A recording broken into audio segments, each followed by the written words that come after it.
አሜሪካን ሀገር እየኖራችሁ ስራ እየፈለጋችሁ ከሆነ ይሄንን አንድ ነገር አስተካክሉ።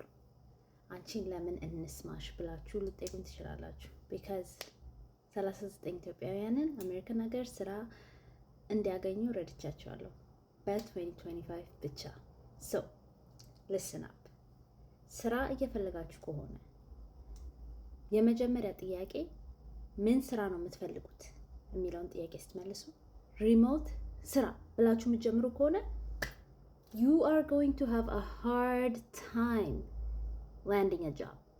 You need to narrow down አድርጋችሁ job ታይትላችሁን ፒክ ማድረግ is one of the very first steps that you guys need to take if you are on a journey to look for a job. Okay? job ታይትልን ፒክ ማድረግ የሚረዳችሁ narrow down አድርጋችሁ ስፔሲፊክ የሆነ ስኪል ላይ ፎከስ አድርጋችሁ ሬዚሜያችሁን በዛ መሰረት ኦፕቲማይዝ አድርጋችሁ ሊንክድኢናችሁን በዛ መሰረት ኦፕቲማይዝ አድርጋችሁ አፕላይ ማድረግ ሲጀምሩ ሞር ሪዛልት ታገኛላችሁ rather than you applying to anything and everything that's remote. በዚህ job market optimizing and targeting is the most important thing that you can do for yourself. Okay? ራሳችሁ ላይ አታክብዱት። እንደዛ አድርጉ። ፎሎ ካላደረጋችሁኝ ፎሎ አድርጉኝ። ሊንክ ባዮ. Check out my calendar. Okay, bye.